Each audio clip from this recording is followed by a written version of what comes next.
எல்லாம் வல்ல தெய்வமது எங்கும் உள்ளது நீக்கமற சொல்லால் மட்டும் நம்பாதே சுயமாய் சிந்தித்தே தெளிவாய் சொல்லால் மட்டும் நம்பாதே சுயமாய் சிந்தித்தே. இறையுணர்வு அறநெறி. நம்முடைய மதங்கள் எதை போதிக்கிறதுன்னு கேட்டால் இந்த ரெண்டு விஷயங்களை தான் போதிக்கிறது. ஒன்று இறையுணர்வு. சரி, இப்போ நீங்கள் யாராவது விரும்பி பிறந்தீங்களா? இல்லை. அப்புறம் ஏன் பிறந்தீங்க? தெரியல. நீங்கள் பிறப்பதற்கு அன்பு தழைக்கும் இரு உள்ளங்கள் ஈருடல் ஓர் உயிராக உருவான கரு. நீங்க விரும்பல, ஆனா நீங்க பிறப்பதற்காக இரு அன்பு உள்ளங்கள் ஏங்கி இருக்கிறது. அது எனக்கு தெரியாது. ஈருடல் ஓர் உயிராக உருவாவதற்கு யாரோ ரெண்டு பேர் என்ன செய்திருக்காங்க? மிகுந்த அன்பு செலுத்தி இருக்காங்க. ஒய்யாரமாய் கருவறையில் துயில் கொண்டு ஒப்பற்ற கனவுகளுடன் இப்புவியில் காலூன்றியது ஒரு ஜீவன். எங்க துயில் கொண்டிருந்ததா? ஒய்யாரமாய் கருவறையில் துயில் கொண்டு என்ன செய்தான்? ஒப்பற்ற கனவுகளுடன். என்ன கனவு அது கண்டிருக்க முடியும்?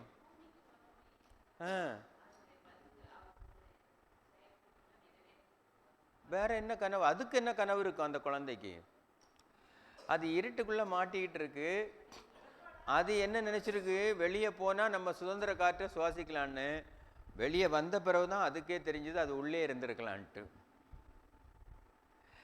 அப்படி யோசிச்சு பாருங்க. ஒப்பற்ற கனவுகளுடன் அவன் சொல்றான், காலூன்றி வாழ்வியல் நன்னறிகளை. அது கீழே காலூன்றுகிற பொழுது நீங்க என்ன போதிச்சீங்க? குழந்தை பிறந்திருக்கு, என்னென்ன போதிப்பீங்க? மடியில் தூக்கி வச்சுட்டு என்னென்ன சொன்னீங்க? உங்க அப்பா ஒன்றுக்கும் உதவ மாட்டான், நீ வந்துதான்டா 4 வீடு கட்டணும்.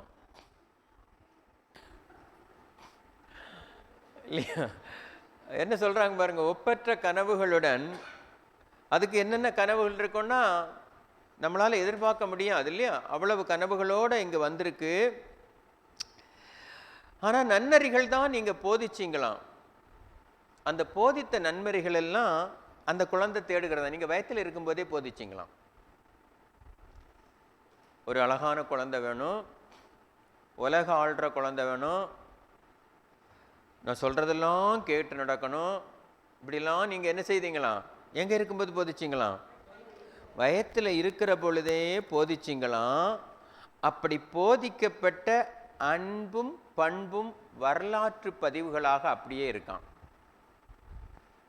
எங்க வரல? செயலுக்கு வரவே இல்லையா? அப்படி நீங்க போதிச்சதெல்லாம் எங்க நின்று போச்சான்? வரலாற்று பதிவுகளாக அங்கேயே வச்சிருக்குதான். அது எதுக்கு வரல? செயலுக்கு வரல இல்லையா? ஆசைகள் மட்டும் பேராசையாகி பணத்தேடல் முதலிடம் பிடித்ததாம். என்ன சொல்றான்? ஆசைகள் எல்லாம் பேராசையாகி எது முதலிடம் பிடிச்சிருச்சான்? பணத்தேடல் முதலிடம் பிடிக்க மனிதனுக்கு போட்டியும் சொல்றான் பாருங்க வரிசையா. பொறாமையும் இரண்டும் கை சேர்த்ததுனால பொய்யும் புரட்டும் தலைவிரித்தாடியதாம். எதுக்காக உலகத்துக்கு வந்தீங்க? நன்னறிகளை நீங்க போதிச்சதுனால இந்த பூமியில வந்து ஒரு சிறந்த வாழ்க்கை அந்த குழந்தை வாழணும்னு நினைச்சு வந்துதான். வந்த பிறகு அதை பற்றி நீங்க என்ன சொல்லல? அந்த பிள்ளைகிட்ட ஒண்ணுமே சொல்லல. எதை பற்றி பேசுனீங்களாம்? பணத்தை முன்னிறுத்தி பேசினீங்களாம். அதனால அந்த குழந்தைக்கு எதுவாக மாறி போச்சான் வாழ்க்கை? பணத்தேடல் மட்டுமே என்னவாகி இருக்கிறது? வாழ்க்கையாக போயிடுச்சு. அதனால நிறைய போட்டி பொறாமைகளை அந்த குழந்தை என்ன செய்ய வேண்டியிருந்ததான்? சந்திக்க வேண்டி இருந்தது. அதோட நிற்கல. போட்டியும் பொறாமையும் வந்துட்டுன்னா பொய்யும் கூட வந்துடும். பொய்யோட நிற்குமான்னு கேட்டான், இல்லைன்னு சொல்கிறான். சில நேரம் கொலையும் கொள்ளையும் கூட செய்ய வேண்டி இருக்குமா?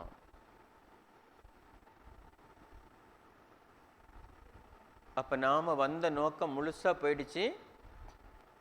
இப்போ எங்கே போயிட்டோம்? நம்ம பணத்துக்காக எதையும் செய்யக்கூடிய நிலைக்கு இந்த குழந்தைகள் என்ன செய்யப்பட்டிருக்கு? தள்ளப்பட்டாச்சுன்னு சொல்கிறான். இதோட முடிஞ்சு போகலன்னு சொல்கிறான். இந்த உடல் ஒரு நாள் கண்டிப்பாக என்னவாக போகுது? மீண்டும் மறைந்து விட போகுது. ஆனால் நாளைக்கு நம்ம இறந்துருவோம் அல்லது நமக்கு இன்னும் கொஞ்ச நாளையில் மரணம் எய்துறோம்னு யாராவது ஏதாவது சம்பாதிக்காமல் இருக்கிறீங்களா? சாமி அடிக்கடி சொல்லுவார், நம்மால் எவ்வளவு சாப்பிடுவான்னு தெரியாமலே அவ்வளவு சம்பாதிப்பான் பாரு. இவனுக்கு லைஃப்பில் பிறந்தது முதல் இறந்தது வரை எவ்வளோ வேணும்னு தெரியாது. அதனால் இந்த உலகத்தை எழுதி கொடுத்தா கூட என்ன செய்துப்பானோ வாங்கிப்பான்னு சொல்லுவார். அதே போல தான் இப்போ நம்ம பிள்ளைக்கும் அதே நிலைமை தான் சொல்கிறாரு. நினச்சி பாருங்க. ஒரு நாள் போயிட போகிறோம். இருந்தாலும் இந்த குழந்தைக்கு பேராசை மட்டும் என்ன செய்யலையா? விடலையா? அதுக்கு நிறைய கதைகள் எல்லாம் இருக்குது. ஒருத்தர் மளிகை கடை வச்சுருந்தார். அவருக்கு ஒரு ஆசை, சாகிற போது ஏதாவது சாமி பேரை சொல்லி சாகணும்னு. என்ன சொன்னார்? சாமி பேரை சொல்லி சாகணும்னு சொல்லி ஒரு பையனுக்கு முருகன்னு பேர் வச்சார், ஒருத்தனுக்கு விநாயகர்னு பேர் வச்சார், ஒருத்தருக்கு பெருமாள்னு பேர் வச்சார். 3 பசங்க. 3 பேரும் வளர்ந்து பெரிய ஆள் ஆயாச்சு. இப்போ இவருக்கு போறக்கு நேரம் வந்துச்சு. முருகா வான்னு கூப்பிட்டாரு, முருகன் ஓடி வந்தான். பெருமாளே வான்னு கூப்பிட்டாரு, பெருமாள் ஓடி வந்தான். விநாயகா ஓடி வந்தார், விநாயகம் ஓடி வந்தான். 3 பேரும் வந்தோடனே அந்த கடையில் உள்ள கணக்கு என்னாச்சுன்னு கேட்டார். உயிர் போயிற்று.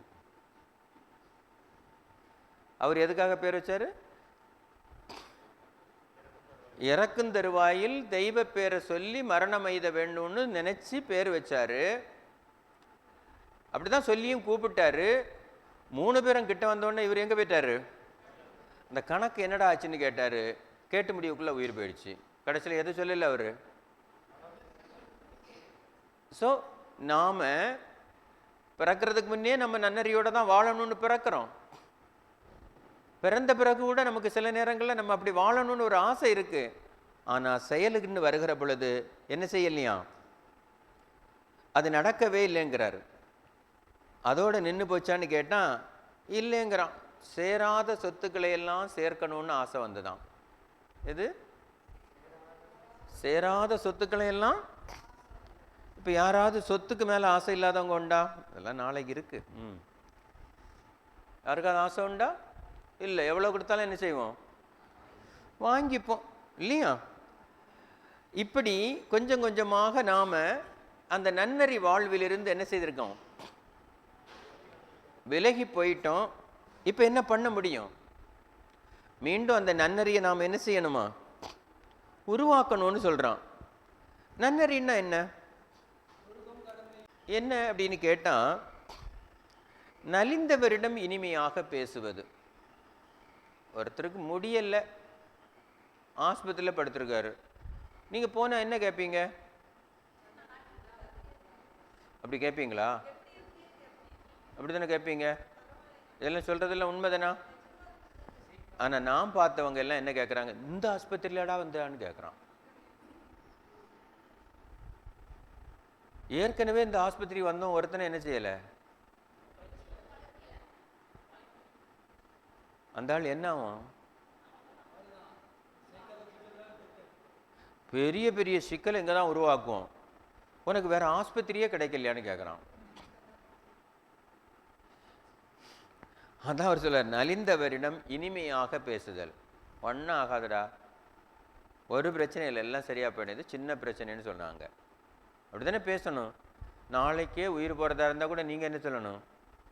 ஒன்றும் இல்லையாண்டா, சின்ன பிரச்சனை, ஏன் போகிற நேரம் உயிராது நிம்மதியாக போகும், அதானே உண்மை. இல்லைன்னா அதுக்குள்ளே அவனுக்கு என்ன வந்துடும்? பயம் வந்துடும் இல்லையா? அப்போ நலிந்தவரிடம் இனிமையாக பேசுதல், பொல்லாத விஷயங்களை பேசாதிருத்தலுங்கிறான். நமக்கு என்ன பழக்கம்? வேண்டாத விஷயங்களை பேசியே பழகிட்டோங்கிறான்.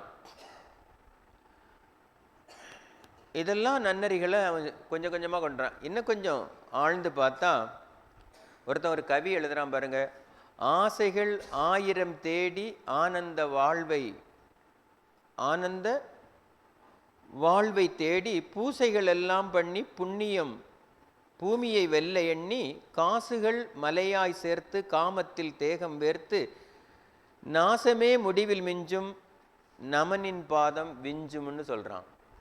இதெல்லாம் சேர்த்தா கடைசியில் எது கிடைக்காதான்? நமன் என்பது யாரு? இறைவன். யமன் தானே நீங்க சொன்னீங்க, நமனுங்கிறது இறைவன். இங்க நமன் என்கிறது யாரு? இறைவனை குறிப்பிடுவது. உங்களுக்கு யாருடைய பாதம் கிடைக்காதான்? இறைவனுடைய பாதத்தை நீங்க என்ன செய்ய முடியாதுன்ட்டான்? போய் சேர முடியாதுங்கிறான். அப்ப இப்படியே கொஞ்சம் கொஞ்சமாக நாம இறைவனிட்ட போகிறதுலேருந்து நாம எங்க போயிட்டோம்? வெளியே போயிட்டோம். அப்பதான் மகரிஷி பார்க்குறாங்க, ஸோ நம்முடைய மனிதர்களுடைய வாழ்க்கை இப்போ அப்படி தான் இருக்குது. மதங்கள் நம்மை போதிக்கிறது. நம்மளை நிறைய மதங்களை தேடி நம்ம ஓடுகிறோம். கோயிலுக்கெல்லாம் போகிறது உண்டா? எல்லாரும் உண்டு. கோயிலில் சாமி கும்பிடுவீங்க, பிரசாதம் எல்லாம் கொடுப்பாங்களா? வாங்கி சாப்பிடுவீங்களா? இல்லை, பிரசாதம் கொடுப்பாங்களா? அந்த நான் எங்கள் ஊர் பக்கத்தில் ஒரு கோயில் இருக்குது, திருவெட்டியூரில், பெரிய சிவன் கோயில். பிரதோஷம் ஒன்று வரும். எனக்கு ஒரு 15 வருஷத்துக்கு முன்னே அந்த பிரதோஷம் எல்லாம் தெரியாது. இப்போ பிரதோஷங்கிறது ஒரு பெரிய ஃபங்க்ஷன் ஆயிடுச்சு. நிறைய பேர் நிறைய பிரசாதம் கொடுப்பான். எனக்கு தெரிஞ்சு சில பேர்லாம் கட்டப்பேக்கெல்லாம் எடுத்துகிட்டு போவான். எதுக்கு?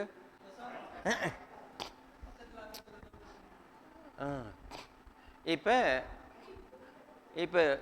எதுக்கு அறநெறி இறை உணர்வு பெறுவது எப்படின்னு இப்போ தேட வேண்டியது இருக்கு. அதனால தான் நான் சில விஷயங்களை உங்களுக்கு சொல்ல வேண்டிய கட்டாயத்தில் இருக்கேன். இப்போ நீங்கள்லாம் 2 கை நீட்டி வாங்குறீங்க. ஒருத்தன் இந்தோடி நீட்டான், ஒரு கை எங்கோடி நீட்டுறான். என்னன்னு கேட்டான், என் பிள்ளைக்கும் சேர்த்து கொடுன்னு. எதை? பிரசாதம். இப்போ இந்த பிரசாதம்னா என்னன்னு கேட்போம். பிரசாதம்னா என்ன?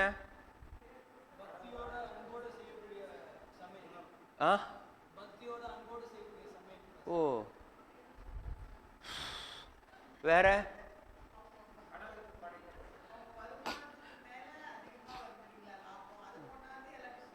ஷேர் பண்றது. வேற வேற ஏதாவது உங்களுக்கு சொல்ல தெரியுமா? பிரசாதம்னா என்னன்னு கேட்டேன். சரி, நீங்க கோயில்களுக்குள்ள போனீங்கன்னா இந்த மாதிரி நிறைய பேர் கொடுக்கறதெல்லாம் பிரசாதம் அல்ல. தான் ஏதோ ஒரு தப்பு செஞ்சிருக்கிறான், அதுக்கு ஒரு பரிகார பூஜை பண்ணி வீட்டிலேயே ஒரு பொங்காலியை போட்டு கொண்டு வந்து அங்கே வச்சு உங்கள் எல்லாருக்கும் கொடுக்குறான். அவன் செஞ்ச பாவத்தை பங்கு போட்டு உங்களுக்கு கொடுக்குறான். நீ உனக்கு வாங்கினாலும் பரவாயில்ல, என் பிள்ளைக்கும் கொடுன்னு சேர்த்து வாங்குற. இது பிரசாதம் அல்ல, இது பிறர் கொடுக்கும் சாதம். இப்போ அடுத்தது என்ன வரணும்? உண்மையிலேயே பிரசாதம் எதுன்னு கேட்டால், எந்த ஒன்றும் மூலஸ்தானத்தில் போய் நெய்வேத்தியம் செய்யப்பட்டு வெளியே வரணும். மூலஸ்தானத்தில் போய் நெய்வேத்தியம் பண்ணுனா வெளியில் இருக்கக்கூடிய பழம் உள்ளே போயிட்டு வந்தால் கனியாக மாறிடும். சாதம் பிரசாதமாக மாறும். இவன் கொண்டு வந்து கொடுக்கறது எதுவும் எங்கே போகல? மூலஸ்தானத்துக்கு போகலை. இவன் செஞ்சதை இவனே கொண்டு சென்னை செய்துட்டு இருக்கிறான், டிஸ்ட்ரிபியூட் பண்ணிட்டு இருக்கிறான். இது அப்போ நீங்கள் இப்போ கோயிலுக்கு எதுக்கு போனீங்க?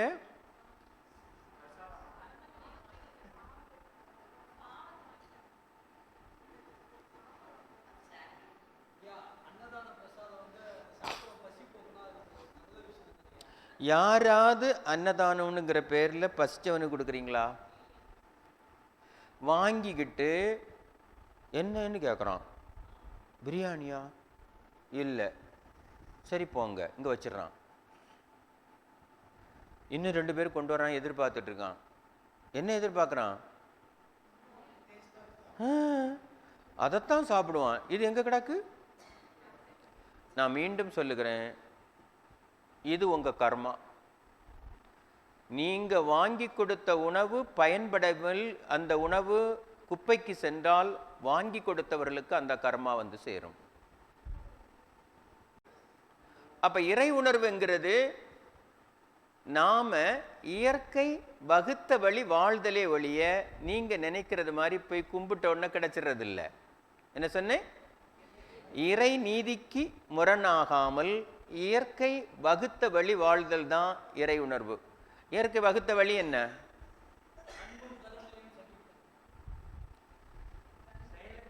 வேற என்ன சொல்ல முடியும்? இயற்கை வகுத்த வழி என்ன? இறை நீதி என்ன? செயல் விளைவு ஒன்று. வேற என்ன சொல்ல முடியும்? என்னுடைய உழைப்பின் மூலம் சாப்பிடுவது. வேற என்னெல்லாம் சொல்ல முடியும்? அறவாழ்வு, இரண்டொழுக்க பண்பாடு, உணவளிக்கிறது. வேற என்னெல்லாம் சொல்ல முடியும்? நிறைய இருக்குங்க. இன்னும் கொஞ்சம் நுணுக்கமா நீங்க பார்த்தீங்கன்னா ரொம்ப சிம்பிள் விஷயம். என்ன அப்படின்னு கேட்டா, இது பனிகாலமா? பனிகாலம், குளிர்காலம். இந்த குளிர்காலத்தில் இறைவன் இந்த சீசனுக்கு தகுந்த பழங்களை உற்பத்தி செய்வான். நான் அதிலிருந்து முரண்படாது அந்த பழங்களை உண்டு வாழ்ந்தால் எனக்கு நோய் நொடிகள் வராது. இந்த சீசன்ல நான் எந்த ட்ரெஸ் அணிந்து கொள்ளணுங்கிற அறிவு எனக்கு இருந்தா இந்த துன்பத்திலிருந்து நான் என்ன செய்ய முடியும்? என்னை தற்காத்து கொள்ள முடியும். இப்படி அந்தந்த காலகட்டத்திற்கு தகுந்தாற்போல் இயற்கைக்கு முரண்படாது மனிதன் வாழ்ந்தாலே போதும், அவனுக்கு எந்த இறை வணக்கமும் தேவையில்லை. நாம் என்ன பண்ணுவோம்?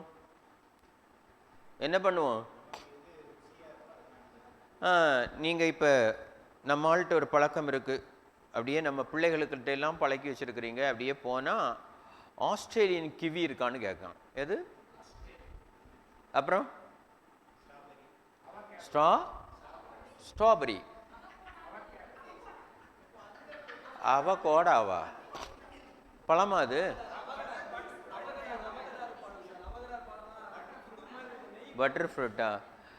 இப்படியெல்லாம் நீங்க சொல்றீங்க பாருங்க. இதெல்லாம் சாமி சொல்றாங்க, இதெல்லாம் வெவ்வேறு கிளைமேட்டில் வேற காந்தத்தினால் உருவாக்கப்பட்ட ஃப்ரூட்ஸ். நீங்க வாழக்கூடிய இடத்துல இருக்கக்கூடிய காந்தத்திற்கும் இந்த ஃப்ரூட்ஸுக்கும் எந்த தொடர்பும் இல்லை. நீங்க அந்த காந்தத்தை, இந்த முரணான காந்தத்தை உங்க உணவுல சேர்த்தீங்கன்னா உங்க உடலுக்கு ஒவ்வாமை ஏற்பட்டு அதுவே சில நேரம் நோயாக மாறிவிடும். நான் சொல்றது புரியுதா? இவ்வளவுதான் விஷயம். ஸோ அப்ப நான் எங்க சாப்பிடலான்னு கேட்டா, எந்த இடத்தில் வாழ்கிறீர்களோ அந்த இடத்துல விளையக்கூடிய பழங்களும் கீரைகளும் காய்களும் தான் உங்க உணவாக இருக்கலாம். அவகேடாவா என்ன சொன்னீங்க? சரி, இது போன்ற உணவுகள் உங்க உணவில்லைங்கிறத உணர்ந்து கொள்வதே ஒரு வகையான இறை வழிபாடு தான். புரியுதானே சொல்றது? நீங்க போய் தனியா யாரை கும்பிடாண்டாமா? இறைவனை ஒன்றும் கும்பிட வேண்டாம். உங்களுடைய வாழ்க்கை முறையை ஒழுங்காக வாழ்ந்தாலே யார் உதவுவா? இயற்கை உங்களுக்கு என்ன செய்யுமா? உதவி செய்யும். இது போன்ற அப்ப இது யாரும் செய்ய மாட்டீங்க, செய்வீங்களா? நான் இப்படி கேட்குறேனே, உங்க வீட்டுக்கிட்ட ஒரு மாமரம் நிற்குதுமா. இந்த இப்போ சம்மர் வந்தோடனே என்ன கிடைக்கும்? மாம்பழம் கிடைக்குது. உங்க வீட்டு தோட்டத்தில் தான் மாம்பழம் கிடைக்குது. அப்படியே காலையில் போனால் அத்தனை பழம் பழுத்திருக்கு. அப்படியே பை வச்சு எல்லாம் பறிச்சிட்டீங்க. ஆமாவா? வீட்டுக்கு கொண்டு வந்து நல்லா சாப்பிட்டீங்க. கொட்டையை தூக்கி என்ன செய்தீங்க? எரிஞ்சாச்சு. கொஞ்சம் லேசாக வயர் ஒரு மாதிரி டொம டொமன்னு ஆயிடுச்சு. பாதி மேப்பாரம் அடிக்குது, பாதி கீப்பாரம் அடிக்குது. வச்சுக்கிடுங்க. உடனே நீங்க என்ன நினைப்பீங்க?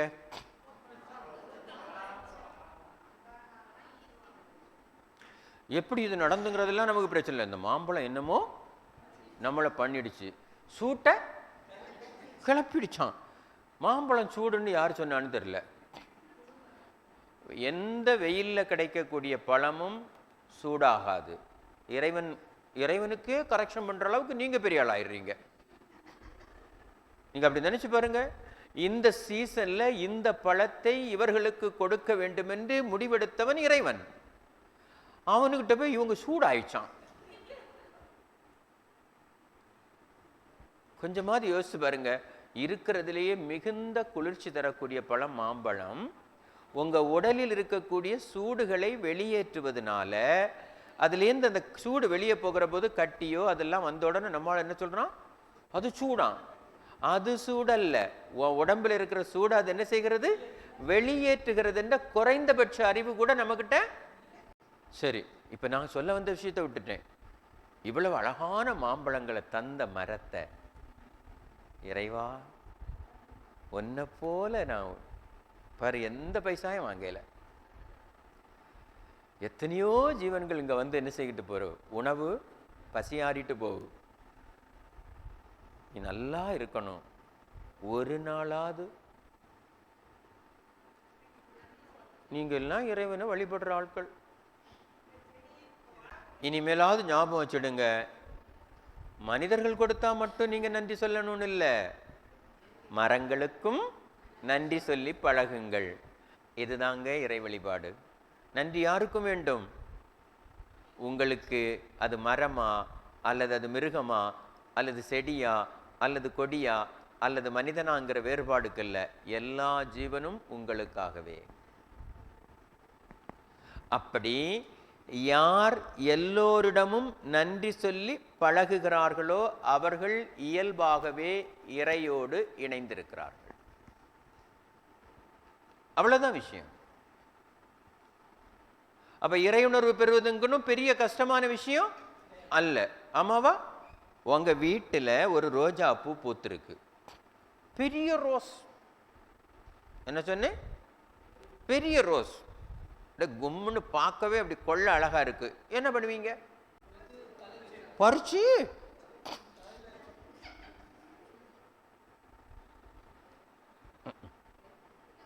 இல்லையா? அதுக்குள்ள ஒரு அறிவு இருக்கு. அது சொல்லுது, ஏண்டா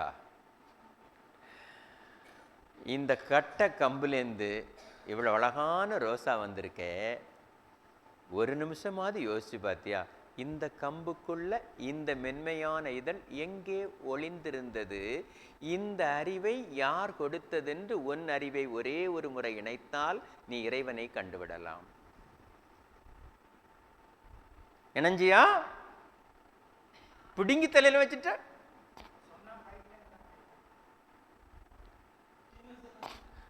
சாமி என்ன சொன்னாங்க? மலரே மலரே நீ யாரென கேட்டால் மறை பொருளாகிய தெய்வமே நான், சிலரே அறிவார் இவ்வுண்மை சிந்தனை செய்ய வல்லவர்கள். அப்படி எல்லா பொருள்களுக்கும் உள்ள இருக்கக்கூடிய அந்த இறைத்தன்மையை நீ எப்பொழுது உணர தொடங்குகிறாயோ அப்பொழுதே உனக்கு இறை உணர்வு வந்து விட்டதாக அர்த்தம்.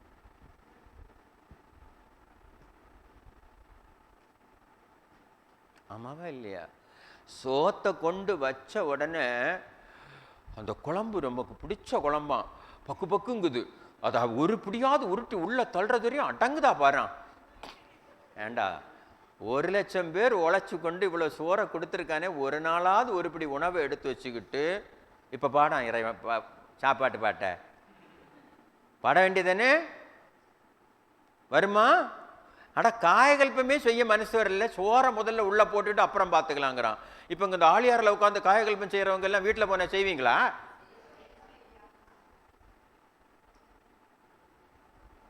ஸோ நான் எத்தனை பேரை பார்த்துருக்கேன், கல்யாண வீட்டுக்கெல்லாம் வந்த உடனே கமக்குன்னு கமந்து உட்காந்துருப்பான். அதுவும் என் மூஞ்ச பார்த்தானா கிட்டே வர மாட்டான். இந்த ஆள்கிட்ட போய் உட்காந்தா ஒன்னையும் தின்ன விட மாட்டாங்கிறான்.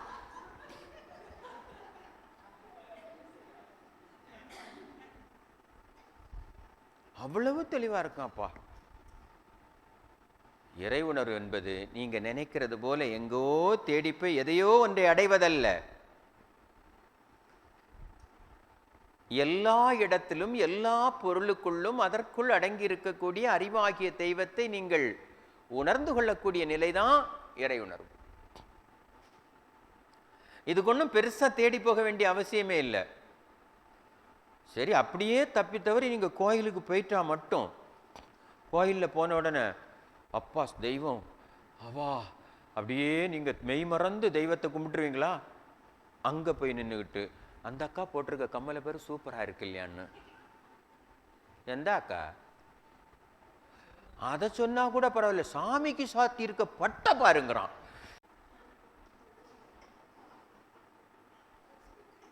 ஒரு நிமிஷம் அப்படி நினைச்சு பாருங்க, அநியாயமா இல்லையா இதெல்லாம்? ஏன் கோயிலுக்கு தானே போனீங்க, கோயிலுக்கு போனா சாமியை போய் கும்பிட வேண்டியதானே? சாமியை கண்ணு உள்ள விழுதா? சாமி கண்ணுலயே விழல, போறது வரதெல்லாம் கண்ணுல விழுது, அலங்காரம் கண்ணுல விழுது. இன்னைக்கு நான் போய் சாமியை பார்த்து தங்க அங்கி சாத்தி இருக்கான். சாமி தெரிஞ்சாராடா? யார் தெரிஞ்சது? தங்க அங்கி தான் தெரிஞ்சது. யார் தெரியல? சாமி தெரியல.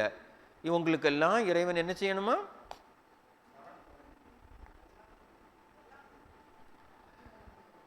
அதனாலதான் சாமி சொன்னாங்க, இறைவனை தேடி இப்படி ஒரு இடமா அலைஞ்சா ஒன்னும் யார் கிடைக்க மாட்டான், இறைவன் என்ன செய்ய மாட்டான். அதனாலதான் ஒருத்தன் எழுதினான், கோயில் முழுவதும் கண்டேன், கோபுரம் ஏறி கண்டேன், தேவாதி தேவனை நான் தேடியும் கண்டிலேன். தேரோடும் வீதி கண்டேன், தெப்ப குளமும் கண்டேன். ஆனா யாரை பார்க்க முடியலையா? ஆண்டவனை மட்டும் காணலடான்னா. ஏன்? இவன் யாரை தேடிக்கிட்டு இருக்கான்? அவனுக்கு மனசுல ஒரு உருவத்தை வச்சுக்கிட்டு தேடிக்கிட்டு இருக்கான். அந்த தெப்ப குளமும் எதுதான்? இறைவன் தான். தெப்ப குளத்தில் இருக்கிற நீரும் இறைவன் தான். அந்த நீருக்குள் இருக்கக்கூடிய அறிவும் இறைவன் தான். பாருங்க, ஒரு ஒரு துளியாக விழுந்து ஒரு ஒரு துளிகளும் ஒன்றிணைந்து அப்படியே ஒரு சின்ன ஓட போல ஓடி அப்படியே போய் நதியில கலக்கிறதே, இந்த நீங்க சொல்லி கொடுத்தீங்களா? யார் சொல்லி கொடுத்தது? அதற்குள் அகமாக இருக்கக்கூடிய அறிவாகிய தெய்வம். யாரை தேடினீங்க? யாரை தேடி வந்தீங்க? எங்கெல்லாம் இருக்கிறான்? எதுல இல்ல?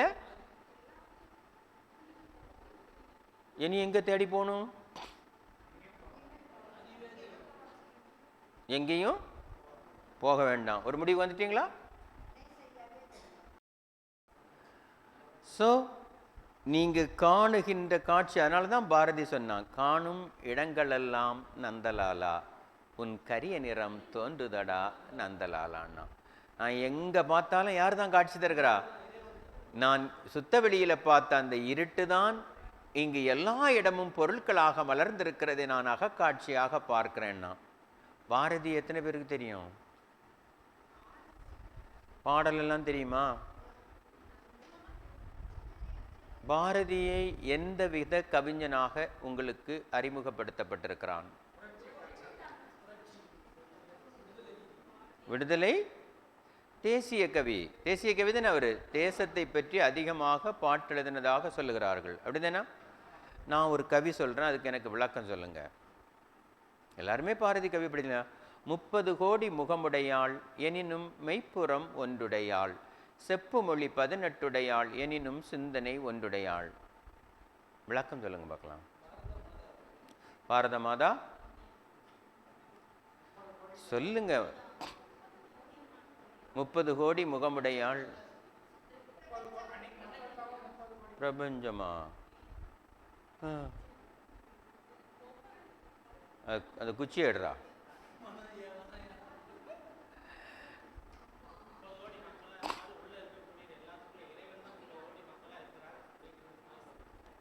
வேற வேற என்ன சொல்ல முடியும்? நீங்க எல்லாருமே அவன் இப்படி சொன்ன உடனே எல்லாரும் என்ன அவனை எடுத்துக்கிட்டாங்க? 30 கோடி முகமுடையாள், 30 கோடி மக்கள் இந்த இந்தியாவில் இருக்கிறாங்க, அவங்க எல்லாம் ஒரே இந்திய தாயின் குழந்தைகள், ஆனால் பல மொழிகளை பேசுகிறாங்க, பல மதங்களை பின்பற்றுகிறார்கள், அப்படிதான் எல்லாரும் சொன்னாங்க. அது இல்லை விளக்கம். 30 கோடி முகமுடையாள் எனினும் மெய்ப்புறம் ஒன்றுடையாள். ஒரே ஒரு மூலத்திலிருந்து இந்த 30 கோடி ஜீவனும் வந்திருக்கிறதுன்னு சொன்னான். செப்பு மொழி 18 எனினும் சிந்தனை ஒன்றுடையாள். ஒரே ஒரு ஓசையிலிருந்து இந்த 18 மொழிகளும் வந்திருக்கிறதுன்னு சொன்னான்.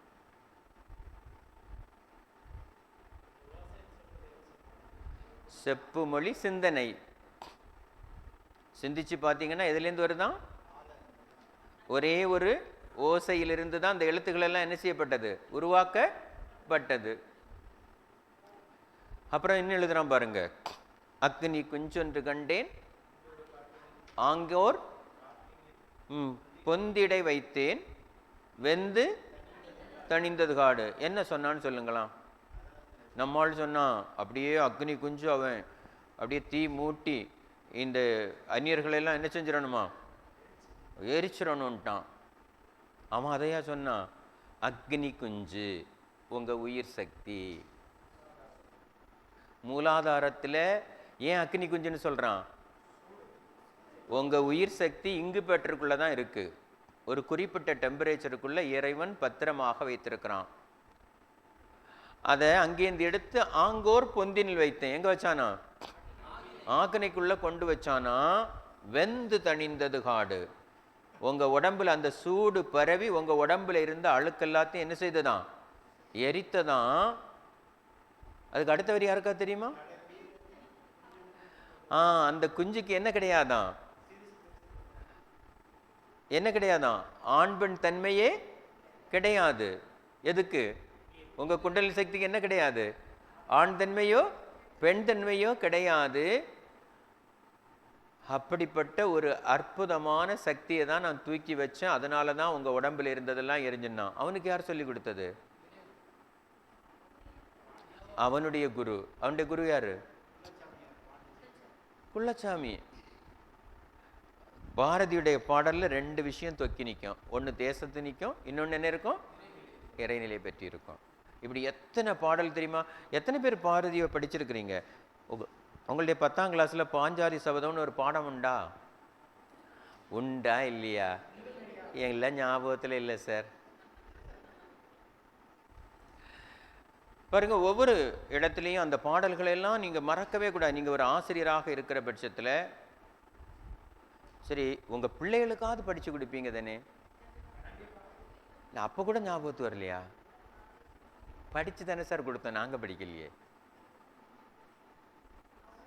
சரி, +2 படிக்க பிள்ளைங்க, +2ல இறைவணக்க பாடல் உங்களால சொல்ல முடியுமா? நான் ஒரு லைன் சொல்லுது இருக்கு.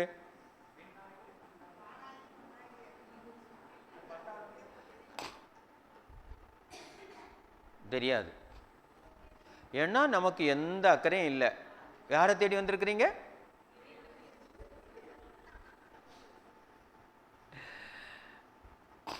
பாஞ்சாலி சபதத்தில் அவன் எழுதுவான், நீண்ட கருங்குழலை நீசன் கரம் பற்றி முன்னிழித்து சென்றான், வழிநெடுக மொய்த்தவராய் என்ன கொடுமை இது என்றே பார்த்திருந்தான், உறவர்தம் கீழ்மை உரைக்கும் தாமாமோ வீரமிலா நாய்கள் விளங்காம் இளவரசன் தன்னை மிதித்து தராதலத்தில் போக்கிய பெண்ணை அந்த புறத்தினில் சேர்க்காமல் நெட்டை முரங்களென நின்று புலம்பலானார், பெட்டை புலம்பல் பிறருக்கு துணையாமோன்னு கேட்டான்.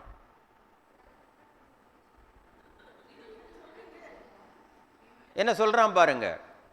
நீண்ட கருங்குழலை நீசன் கரம் பெற்று, உங்க மூலாதாரத்தில் இருக்கிற குண்டலினி சக்தியை நீசன்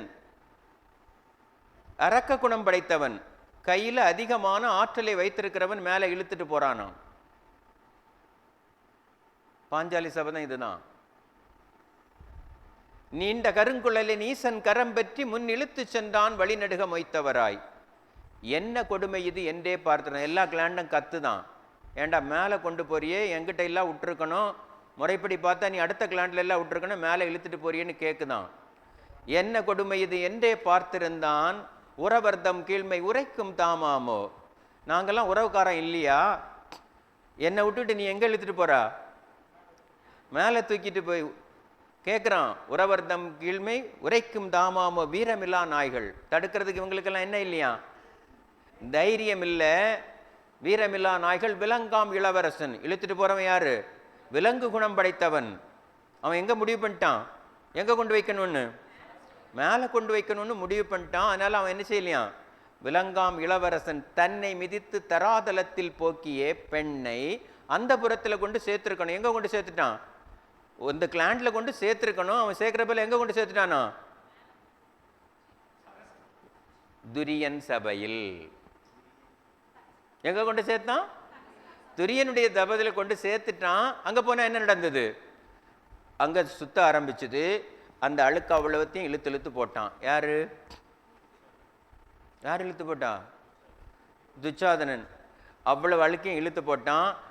அதை கொண்டு வைக்கும்போது பாஞ்சாலி கத்தல்ல, இழுக்கிற போது கத்தல்ல, அழுக்கு அவ்வளவும் இழுத்து முடிச்ச உடனே என்ன சொன்னா?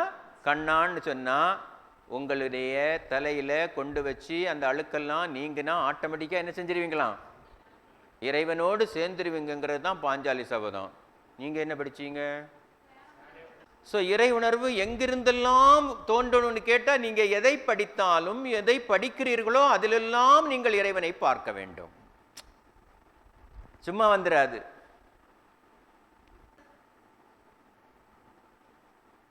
எல்லாமே நீங்க எங்கிருந்தெல்லாம் தேடினாலும் எப்படி தேடினாலும் உங்க தத்துவத்தை தவிர இன்னொன்றை சொல்ல முடியாது. அதான் மகரிஷியுடைய சிறப்பு. அப்ப இறைவனை தேடுகிறவர்கள் நீ மரத்துல தேடலாம், செடியில தேடலாம், கொடியில தேடலாம், நீ எழுதி வச்சிருக்க கவியில தேடலாம். அவ்வளவு தூரம் எதுக்கு? நீ கையில பிடித்திருக்கிற பேனாவிலும் தேடலாம். எழுத்தும் தெய்வம், எழுதுகோலும் தெய்வம்னா பாரதி தானே உண்மை.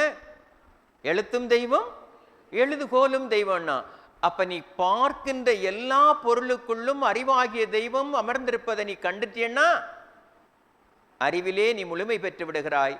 உனக்கு இறை உணர்வு கிடைச்சிரும்னா. அப்ப இறை உணர்வு கிடைக்கிறதுக்கு எது தடையா இருக்குன்னு கேட்டான்.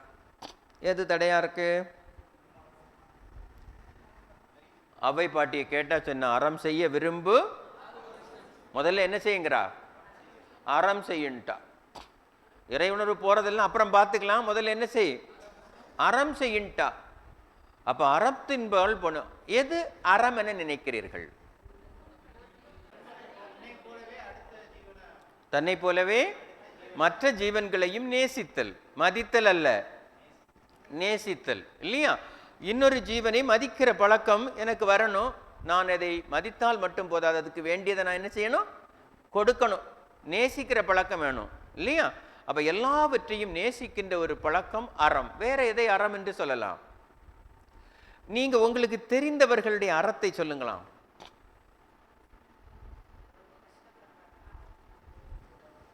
ஒருத்தர் கஷ்டப்படுகிறாங்க, அவங்களுடைய தேவையை பூர்த்தி செய்வது கூட ஒரு அறம் தான். வேற என்ன சொல்ல முடியும்? கல்வி உதவி இல்லையா? நாம ஏதாவது படிக்க முடியாதவர்களுக்கு படிப்புல செய்யக்கூடிய விஷயங்களும் அறம்தான். வேற என்ன சொல்ல முடியும்?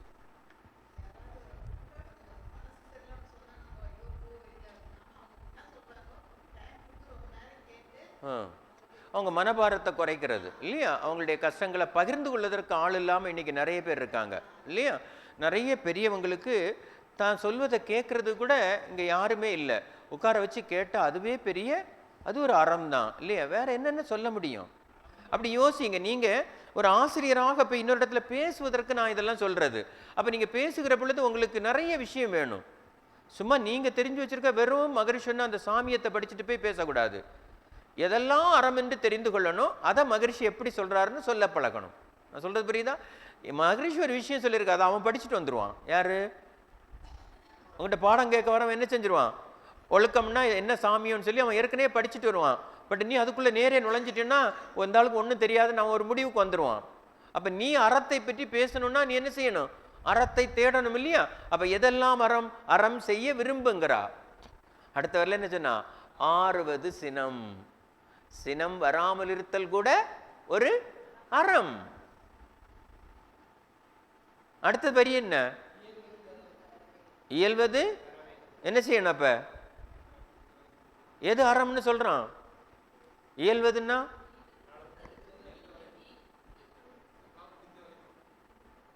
இயல்வது கரவேலுங்கிறான். அதுக்கு அடுத்த வரியில தான் நீங்க சொல்றது.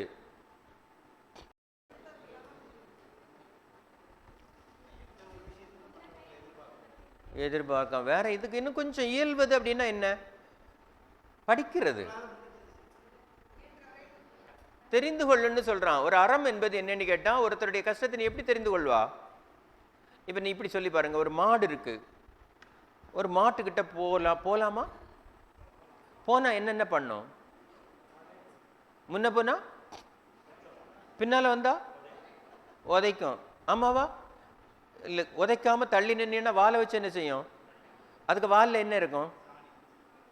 ஸோ அப்போ எப்படி போனாலும் அதுகிட்ட போகிற பொழுது அது எந்த விதத்திலேனும் உன்னை என்ன செய்யலாம்?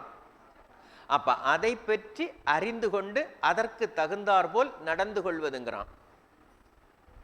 அப்ப நீங்க யாருக்கும் அதுக்கு என்ன செய்ய வேண்டாம்? துன்பத்தை இல்லைன்னா நீங்க அது ஏதாவது பண்ணிடுச்சுன்னா உடனே என்ன செய்வீங்க? அடிப்பங்க. அதை பற்றி அறிவு இருந்தா நீ அதுக்கு என்ன செய்ய போறதில்லை? அந்த துன்பத்தை கொடுக்க போறதில்லை, இல்லையா? இப்படி ஒவ்வொரு விஷயத்தையும் நுணுக்கமாக நீங்க பார்த்தீங்கன்னா எல்லாவற்றிலும் ஒரு அழகான அறம் இருக்கும். ஆமாவா? ஆமாவா இல்லையா? நிறைய பேர் அறம் பற்றி எல்லாம் பேசுறாங்க. ஒரு சமீபத்தில் ஒருத்தர் அடிக்கடி இந்த அறம் பற்றி பேசிட்டு அவர் ஒரு அழகான விஷயத்த சொன்னார். என்ன அப்படின்னு கேட்டான். ஒரு கேரளாவில் ஒருத்தன் ஒரு பிரியாணி கடை வச்சிருக்கிறான். என்ன கடை வச்சிருக்கான்? பிரியாணி கடை வச்சிருக்கான். அங்கே டெய்லி பிரியாணி செஞ்சு வைக்கிறான். ஆனால் யார்கிட்டையும் அவன் காசு வாங்குறதில்ல. பிரியாணி சாப்பிட்டுட்டு அங்கே ஒரு டப்பா வச்சுருக்கான். அந்த டப்பாவில் காசு போட்டுட்டு போயிடணும். எவ்வளோ வேணாலும் சாப்பிடலாம். நான் சொல்கிறது புரியுதா? அதில் ஒரு ஸ்ட்ரீட்டில் கிடந்த ஒரு பையன் ஒரு நாள் வந்து நிற்கிறான். அவன்கிட்ட கொடுக்குறதுக்கு என்ன இல்லை? காசு இல்லை. மீதி எல்லாரும் சாப்பிட்டுட்டு ஏதோ ஒன்று போட்டு போகிறாங்க. அந்த பையன் ஒதுங்கி நிற்கிறான். இப்போ அந்த கடைக்காரன் கேட்குறான், ஏண்டா சாப்பிட வேண்டியதானே, என்ன இல்லை? நான் உன்கிட்ட கேட்கவே இல்லையே, நீ என்ன செய், எவ்வளோ வேணாலும் சாப்பிடுது. பையன் வயறார சாப்பிட்றான். ஏழையின் சிரிப்பில் யாரை பார்க்கலாம்? இறைவனை பார்க்கலாம், இல்லையா? வயறார சாப்பிட்றான். சாப்பிட்டு போயிட்டான். டெய்லி வருவான், சாப்பிட்டு போயிட்டான். கொஞ்சம் காலம் கழித்து அந்த பையன் கொஞ்சம் படிச்செடுத்து ஒரு பெரிய ஆள் ஆயிட்டான். ஒரு பெரிய நிறுவனத்தில் பெரிய இடத்துல இருக்கிறான். கொஞ்ச நாள் தாண்டி மீண்டும் இங்கே வருகிறான். இப்போ அந்த கடை என்ன இல்லை, நடந்துட்டு இருக்கு வேற ஒருத்தர் மூலமா. அப்போ இவன் கேட்குறான், அந்த பாய் எங்க? அவருக்கு என்ன இல்லை, உடம்பு சரியில்லாமல் அவர் என்ன செய்திருக்காரு, படுத்திருக்கார். அவன் நேர போயிட்டு வேற எதுவுமே செய்யலை. அவருக்கு எவ்வளவு ட்ரீட்மெண்ட் செலவாகுமோ அவ்வளவும் கட்டுவேன், நான் கட்டிடுறேன், அவங்கள அந்த ஹாஸ்பிட்டல் அட்மிட் பண்ணிடுறேன்னு சொல்லிட்டு போயிட்டே இருந்தான். செக் எழுதி கொடுத்துட்டு.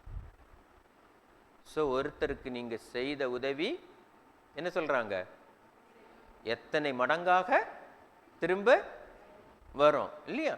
ஸோ அதனால யாருக்காவது அறத்தின் அடிப்படையில் ஒரு மனிதன் செயல்படுகிற பொழுது அவனுடைய வாழ்க்கை எப்படி மாறும்?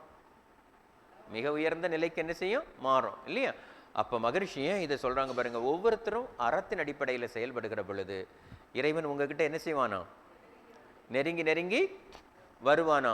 அப்போ அற வாழ்க்கை மிக மிக முக்கியமானது. ஆமாவா? ஆமாவா இல்லையா?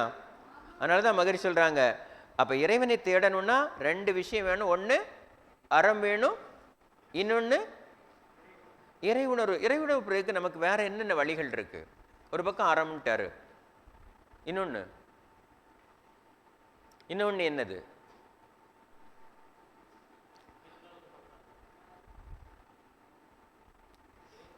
மகரிஷியுடைய கவிகளையும் படிக்க மாட்டேங்கிறீங்க. என்ன எழுதுறாரு பாருங்க, தவமும் தவம் அறநெறி பற்ற பற்ற தருக்கென்ற தன்முனைப்பு ஒளிந்து போகும். இறைவன்கிட்ட போறதுக்கு என்ன ஒழியணும்? எப்போ போகும்?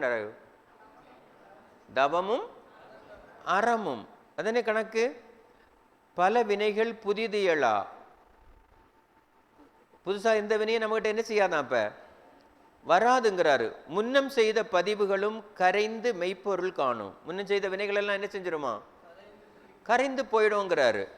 சிவநிலையை ஜீவனிலே உணர்ந்து கொண்டால். சிவநிலை எங்க உணர சொல்றாரு? ஜீவனா இல்ல, ஜீவனா என்னன்னு கேட்டேன். திருமூலருடைய ஒரு கவி உண்டு, உள்ளம் பெருங்கோயில்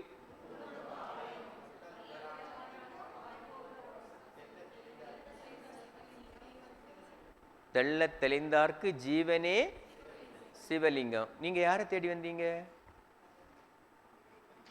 இறைவனை தேடி. இறைவன் என்னவா இருக்கிறான்? உனக்குள் ஜீவனாக இருக்கிறான். இறைவன் என்னவா இருக்கிறான்? ஜீவனாக. எனக்குள் ஜீவனாக இருப்பதுதான் சிவம் அல்லது அறிவாகிய தெய்வம். ஏன்னா அந்த ஜீவனை இயக்குவது அதற்கு அகமாக இருக்கக்கூடிய அறிவு இல்லையா? அப்ப எல்லா இடங்களிலும் எந்த ஒரு பொருளுக்குள்ளும் மெய்ப்பொருளாக இருப்பது எதுன்னு கேட்டால் அதுக்குள்ள இருக்கக்கூடிய அறிவு தான் இல்லையா? அதை நீ தேடி போனீன்னா இன்னொரு தடவை இறைவனை தேட வேண்டிய அவசியமே இல்லை. அதை தேடி எங்க போவா? அதை தேடி எங்க போகணும்? எங்க இருக்குன்னு சொல்லுங்க பார்ப்போம். இப்ப நான் சொல்றத கவனமா கேளு. நமக்குள் நாமே அமர்ந்து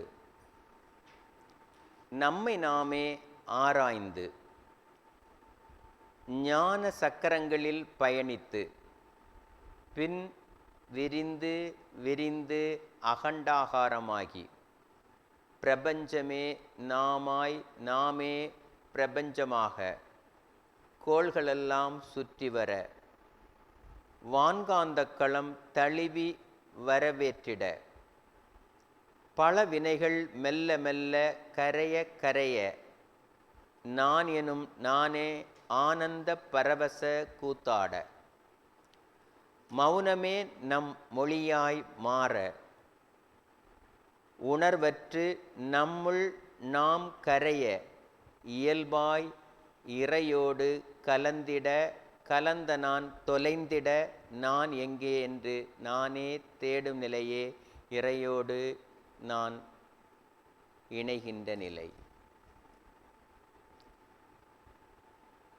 நம்முள் மூழ்கி முத்தெடுக்க போன நான் முத்தான கதை. எதை தேடி போனோம்? முத்தே எதுதான்? அதை மறந்துட்டோம் இல்லையா? அவன் சொல்றான் பாருங்க, நம்முள் முத்தெடுக்க போன நான் முத்தாகி முத்தான விந்தை நிகழ்வு அது மௌனத்தில் லயமான லயம். அது தொட்டுணர்த்தி வித்தை காட்டிய குருவை சார்ந்தது. யார? குருவை சார்ந்ததான் இல்லையா? அப்ப அப்படி நீ போகணும்னா மகரிஷி அடிக்கடி சொல்லுவாங்க, உன் சக்திக்கு மீறி உன்னை சோதனைக்குள்ளாக்குமா? எது? இறைநிலை. இவ்வளோ விஷயம் நடக்கணும்னா இல்லையா? உங்களுக்கு கால் வலிக்குது இல்லையா?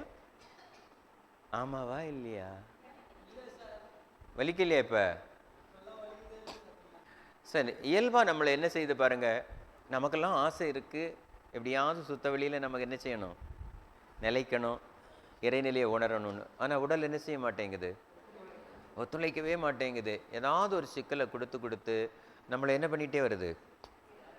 கீழே இழுத்துக்கிட்டே வருது. ஏன்? நீங்கள் இறைவனை நோக்கி பயணிக்க தொடங்கினால் உங்களை கண்டிப்பாக இறைவன் டெஸ்ட் பண்ணுவான். இயற்கை என்ன செய்யுமா? உங்களை நிறைய சோதனைக்கு உட்படுத்தப்படும். சோதனைகளையும் நீங்கள் சாதனைகளாக மாற்றி கொண்டீர்களானால் நீங்கள் யாரை அடையலாம்? இறைவனை அடையலாம். நான் நேற்றுக்கே சொன்னேன், புத்தருக்கு கிடைத்த வசதி இல்லையா? இப்படி எல்லா மகான்களும் நினைச்ச உடனே என்ன செய்திடல? இறைவன் கொடுத்துடல இல்லையா? நீங்கள் ரமண மகரிஷியை நினைச்சு பாருங்க, அப்படியே உடம்பெல்லாம் புண்ணாகி கொப்பளமாகி 2 கோணியை கொண்டு போட்டு, ஏன்னா கைப்பிடிச்சு தூக்க முடியாது, அவ்வளோ உடம்பு அழுகியாச்சு, 2 கோணியில் சாய்ச்சி போட்டு தூக்கிட்டு வந்து மேலே வச்சான். அப்படி கொண்டு உட்கார வச்ச போது கூட அவர்கிட்ட தவம் என்ன செய்யலை? அவர் கலைக்கல்ல. நம்மால் டீன்னு வெளியே கத்தினாலே என்ன செஞ்சிருவான்? தவம் என்ன செஞ்சு போயிடும் இல்லையா? அப்படி நினைச்சு பாருங்க. அப்படி அதெல்லாம் கடந்து நீங்க வரணும்னா சில சோதனைகளை நீங்கள் என்ன செய்யணும்? கடக்கணும். சில வழிகளை நீங்கள் என்ன செய்ய வேண்டியிருக்கும்? கடந்து வரணும். கடந்து வருகிற பொழுது மட்டும்தான் உங்களால் எங்க போக முடியும்? இறைகிட்ட நெருங்க முடியும் இல்லையா? அதனால தான் நான் இருந்து உங்கள்கிட்ட சொல்லிகிட்டே இருந்தேன், நான் பார்த்துக்கிறேன், உங்கள் கால் வலி எல்லாம் கடந்து நீங்கள் வாங்க வாங்க வாங்கன்னு எதுக்கு இழுக்கிறது? எப்படியாவது இந்த உணர்வை பெற்றுட மாட்டீங்களான்னு ஒரு நப்பாசை தான். வரவே மாட்டேன்னு அடம் பிடிச்சா நான் என்ன பண்ண முடியும்? இப்போல்லாம் வந்துடுச்சுல்ல ஆசை இல்லையா? இப்போல்லாம் ஒரு சின்ன எண்ணம் வருது, நம்ம கூட என்ன செஞ்சிடலாம்? எங்கே போயிடலாம்?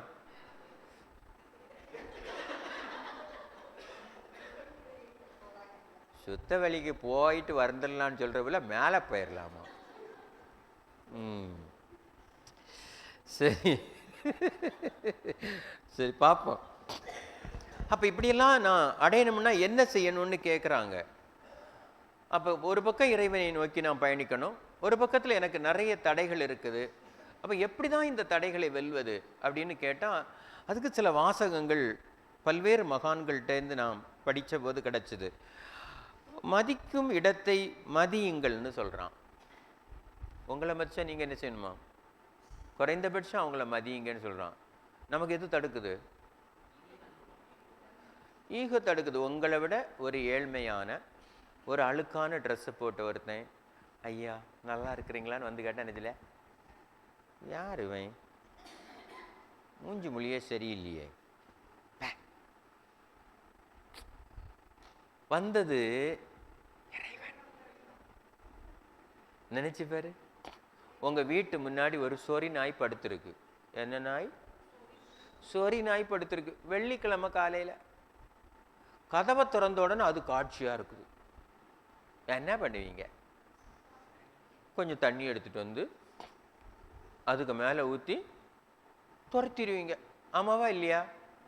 அங்கே படுத்திருந்தது யாருன்னு தெரியுமா? இறைவன். யாரை தேடி வந்தீங்க? அவன் நினைக்கிறான், அடப்பாவி, அன்னைக்கு தான் உன் வீட்டு வாசல்லையே வந்து படுத்திருந்தேன், உன் கண்ணுக்கு என்ன தெரியல, நான் தான்னு தெரியல, இப்போ உட்காந்து மண்டி போட்டு எனக்கிட்ட வரக்கு ட்ரை பண்றியான்னு கேட்கான்.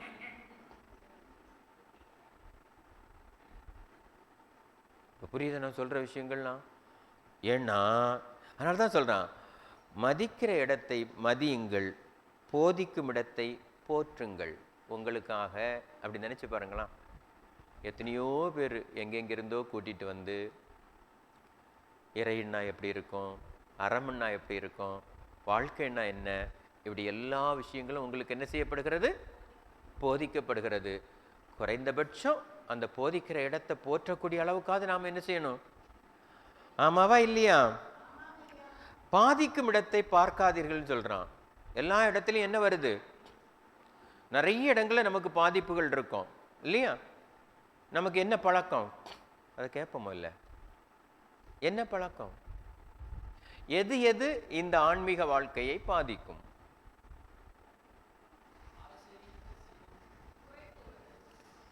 சொல்லுங்க, அதெல்லாம் என்னென்ன சொல்லுங்க. எல்லாமே பாதிக்கும். வேற என்ன? ரொம்ப சாலிடா ஒரு விஷயம் பாதிக்கும். அது திருவள்ளுவரை கேட்போம், எதையா பாதிக்கும்னு. அவர் சொல்றாரு, கொல்லான் புலால் மறுத்தானை கைகூப்பி எல்லா உயிர்களும் தொழுமுங்கிறார். கொல்லான் புலால் மறுத்தானை கைகூப்பி எல்லா உயிர்களும் தொழுமுன்னோம். ஆமா, நீங்க ரோட்ல போகும்போது ஒரு மாடு உங்களை முட்டை வருதுன்னு வச்சுருங்களா, நீங்க என்ன சொல்லுவீங்க? ஏன் முட்டை வருது அதை கேட்போமே. நீங்க ரோட்ல போயிட்டு இருக்கிற போது ஒரு மாடு முட்டை வருது, ஏன் முட்டை வருது? அதை டிஸ்டர்ப் பண்ண போறீங்களா? வேற ஏதாவது அதுக்கு பிடிக்காத ட்ரெஸ்ஸு,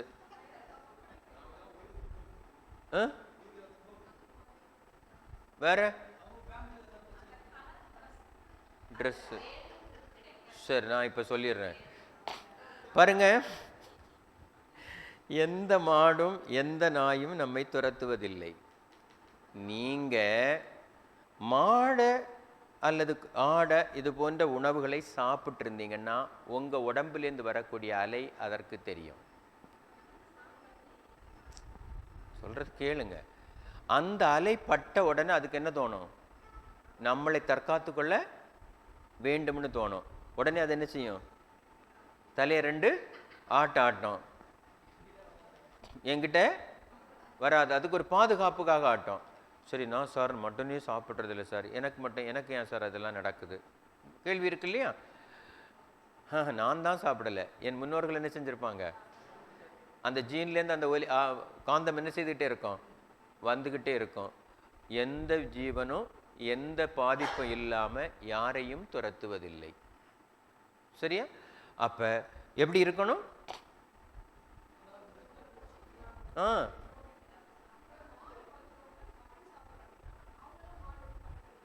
யார?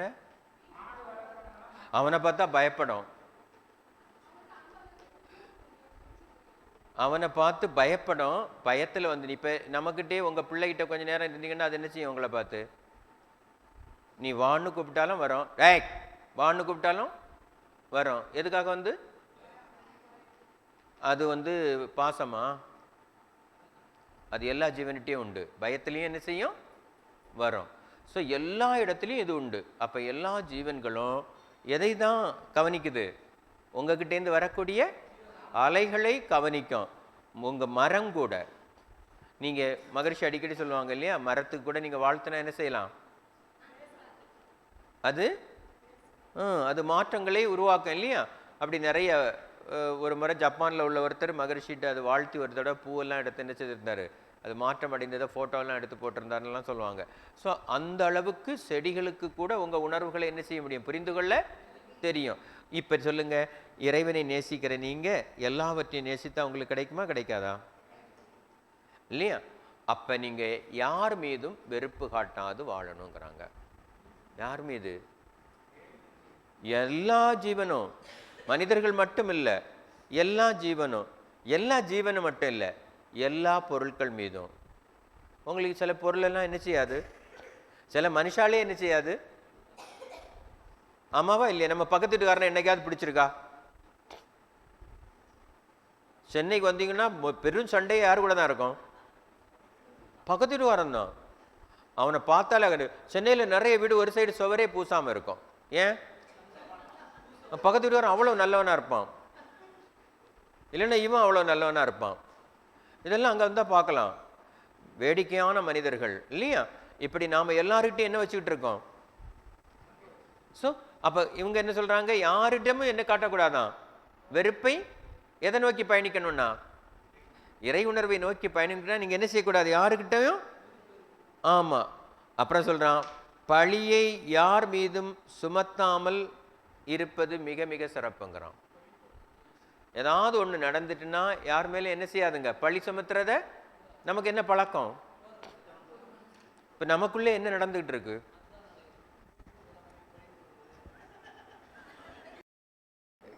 எல்லாருக்கிட்டையும் அது இருக்கவங்க. எங்கே ஒரு கூட்டம் இருந்தாலும் அங்கே என்ன செய்யும்? ஒருத்தர் ஏதோ ஒரு குறை காணுற பழக்கம் நம்மகிட்ட இருக்கா இல்லையா? அவங்க ஏதாவது செஞ்சுட்டாங்கன்னா அது ஒரு பெரிய விஷயமா பேசக்கூடிய பழக்கம் இருக்கா இல்லையா? மனிதர்கள் எல்லாரும் ஒரே போல இருப்பதற்கு வாய்ப்பே இல்லை. அப்போ நாம் எப்படி இருக்கணும்? வெறுப்பில்லாத வாழ்க்கையே யார் வாழுகிறார்களோ அவர்கள் யாரை நோக்கி நகரலாம்? இறை உணர்வை நோக்கி என்ன செய்யலாம்? நகரலான்னு சொல்றான். அடுத்தது, எந்த முடிந்தவரை பாவம் செய்யாமல் வாழுங்கள். அப்படிதானே? முடிஞ்சவரை என்ன செய்ய வேண்டாம்? பாவம் செய்யாம இருக்கிறதுக்கு முயற்சி பண்ணலாம் இல்லையா? என்ன பாவம் செய்வோம்? என்னென்ன பாவங்கள் இருக்கு நம்ம கிட்ட? கோவப்பட்டு வீட்டில் பிள்ளைய அடிச்சாலும் வேற என்னென்ன செய்ய முடியும்? எல்லா செயலுக்கும் என்ன வந்துடும்? ஒரு விளைவு வரும். நல்ல செயல் நல்ல பதிவு, நல்ல விளைவு. தீய செயல் தீய பதிவு, தீய விளைவு. அவ்வளவுதானே? அப்ப தீய செயல்கள் செய்யாம இருந்தாலே போதும். அப்ப நம்முடைய பாவங்கள் என்ன செய்துட்டே வரும்? நம்முடைய பதிவுகள் குறைந்து கொண்டே வரும். அப்பவும் நாம இறைவனை நோக்கி என்ன செய்யலாம்? நகரலாம் இல்லையா? அதனாலதான் மகரிஷி உங்களுக்கு ஒழுக்கம், கடமை, ஈகைன்னு 3 விஷயங்களை கொடுத்தாங்க. ஒழுக்கம், எதை ஒழுக்கம்னு சொல்றீங்க? படிச்சதே தான் பேசுறீங்க. இந்த காணாம படிச்ச 5-6 வார்த்தையை வச்சுக்கிட்டு நான் அதை கேட்கவே இல்லை. நீங்க உங்கள் லைஃப்ல உங்க குழந்தை இருக்குது, இப்படி பார்க்கலாம். உங்க குழந்தை இருக்கிறது, உங்க குழந்தைகிட்ட எதை எதை ஒழுக்கம் என்று சொல்லி கொடுப்பீங்க? மரியாதையா இருக்கணும். வேற என்ன சொல்லுவீங்க? பொய் பேசக்கூடாது. வேற? பொய் பேசக்கூடாது, நேர்மையா இருக்கணும். வேற என்ன சொல்லுவீங்க? காலையில எந்திரிச்சு பல்லு விளக்குறது கூட ஒழுக்கம் தான் சார். வேற? வேற என்ன சொல்லுவீங்க? செய்கிற வேலையை நல்ல உணர்ந்து செய்யணும் இல்லையா? சரி, இப்போ நான் கேட்குறேன். இப்போ எனக்கிட்ட ஒரு சில கேள்வி இருக்குது. இது நீங்கள் சொன்ன ஒழுக்கம்லாம் இருக்கான்னு பார்ப்போம். ஒரு வீட்டில் ஒரு அம்மாட்ட பேசிட்டு இருக்கும்போது சொல்லி, ஐயா எங்கேன்னு கேட்டேன். ஐயா ஆஃபீஸுக்கு கிளம்பிட்டாருன்னு சொல்லிச்சு. ஏம்மா இவ்வளோ சீக்கிரம்? எங்கள் வீட்டுக்காரர் போய் தான் சார் ஆஃபீஸே திறக்கணும்னு சொல்லிச்சு. நான் மெல்ல கேட்டேன், வேலை செய்வாரா? வேலை செய்வாரா? அதுக்கு என்ன பதில் வந்திருக்கும்? ஆபீஸுக்கு போய் திறப்பது ஒழுக்கம் அல்ல. அவருக்கு கடமை என்ன? அவர் கொடுக்கப்பட்ட, என் பிள்ளை பள்ளிக்கூடத்துக்கு போறது ஒழுக்கம் அல்ல. என்ன பண்ணணும்? படிக்கணும் இல்லையா? மகரிஷி என்ன சொல்றாங்க?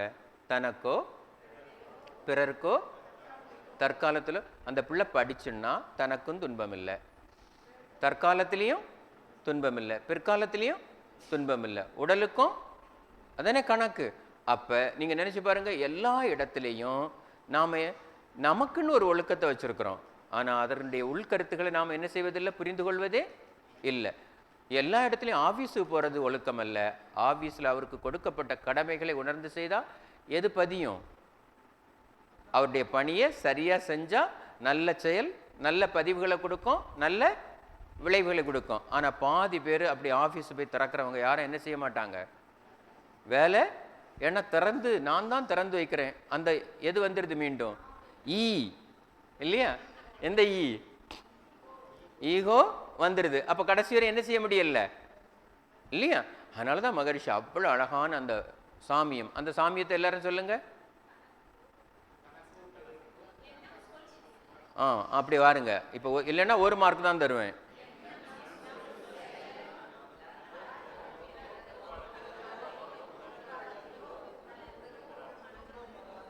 இல்லை, இது சரிப்பட்டு வராது.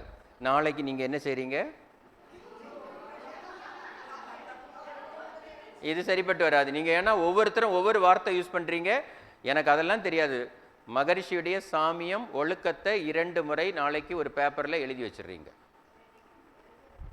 இது சரிப்பட்டு வராது. ஏன்னா நீங்கள் ஒருத்தர் கூட அதை சரியாக என்ன செய்யலை.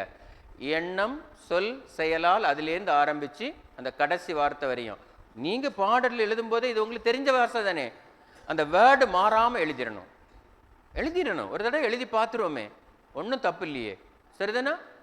அப்போ கண்டிப்பாக என்ன செய்யணும்? நாளைக்கு அதில் எழுதி வச்சிடணும். சரியா? சின்ன சின்ன விஷயங்கள் தான். ஏன்னா நாளைக்கு உங்களுக்கு போய் மகரிஷியுடைய ஒழுக்கத்தை பற்றிய சாமியம் கூட சரியாக தெரியலன்னு வச்சுடுங்க, உங்கள் மன்றத்தில் போய் மைக் பிடிச்சி பேச போகிறீங்க.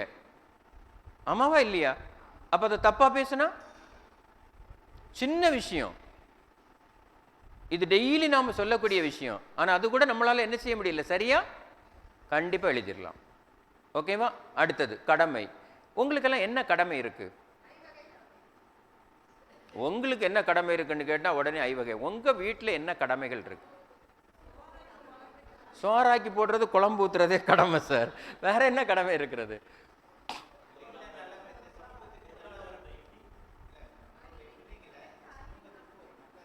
நல்ல பிரஜைகளாக உருவாக்குவது. வேற என்ன சொல்லுவீங்க?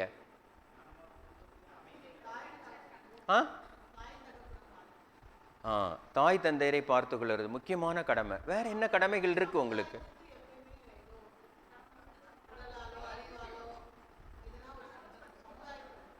வேற என்ன உங்களுக்கு வீடுகளில் என்னென்ன கடமைகள் வகுக்கப்பட்டிருக்குன்னு கேட்குறேன். எதுங்க? குழந்தைகளை வளர்க்குறது, அது சொன்னாங்க. வேற என்ன? நிறைய சொல்லுங்களாம். நீங்க ஏன் உங்களுக்கு வாயிலேருந்து வார்த்தை வர மாட்டேங்குது?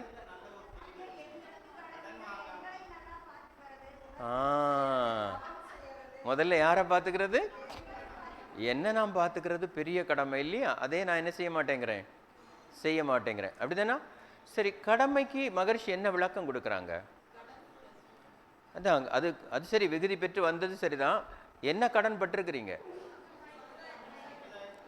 எப்படி சொல்லுவீங்க? நான் பேசுறதுக்காக வரல, நீங்க நாளைக்கு பேசணும் இல்லையா? எப்படி சொல்லுவீங்க? நீங்க கடமையை பற்றி பேச போறீங்க, எப்படி சொல்லுவீங்கன்னு கேட்குறேன்.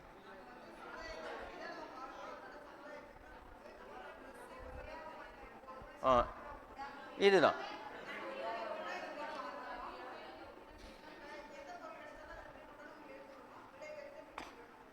சரி, இப்படி கூட சொல்லி பார்ப்போமே. நான் ஒரு கடன் பட்டிருக்கேன் சமுதாயத்துக்கு, என்ன கடன் பட்டிருக்கேன்னு பார்ப்போம். மகரிஷியுடைய அந்த வார்த்தைகள் எல்லாம் ரொம்ப அழகான வார்த்தைகள். அந்த மனோல கலையில் புக்கை எடுத்து படிச்சிங்கன்னா ஒரு ஒரு வார்த்தையும் அவ்வளோ அழகாக இருக்கும் பாருங்கள். இப்போ நீங்கள் அம்மா சொன்னாங்க, நான் துணி போட்டிருக்கேன், இந்த துணி. ஆமாம், அந்த துணிக்கு முன்னாடி பின்னால் அப்படி போய் பார்த்தா எவ்வளோ பேர் உழைச்சிருப்பாங்க? எவ்வளோ இருக்கும்?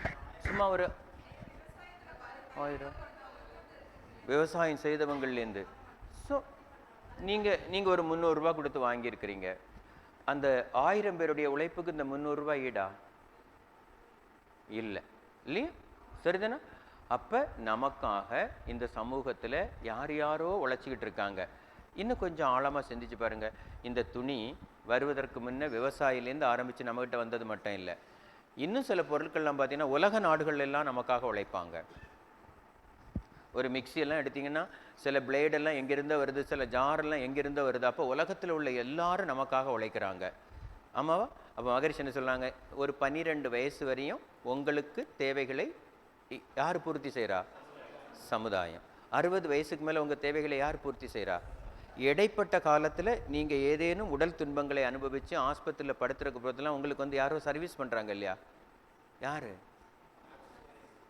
டாக்டர்ஸ், நர்ஸ், இந்த வெள்ளை ட்ரெஸ் எல்லாம் போட்டுட்டு வராங்க இல்லையா? அப்போ அவங்க இப்படி நீங்கள் உங்களுடைய மீதி இருக்கக்கூடிய காலம்ங்கிறது கொஞ்சம் தானே. அந்த காலகட்டத்தில் என்ன எழுதுறாங்க பாருங்க, இளமையோடும் உடல் திறத்தோடும் அறிவின் பலத்தோடும் இருக்கிற காலகட்டத்தில் உழைத்து நீங்கள் அந்த கடனை அடைக்கணும்னு சொல்கிறாங்க. ஆமாம், நீங்கள் எத்தனை பேர் அப்படி உழைச்சிட்டு இருக்கிறீங்க? என்ன பதிலே காணோம்? நீங்க தானே இப்போ என்கிட்ட சொன்னீங்க. உங்களால் முடிஞ்சதுன்னா என்ன? சமைச்சு கொடுக்கறது இல்லை, வேற என்ன சொல்லுவீங்க?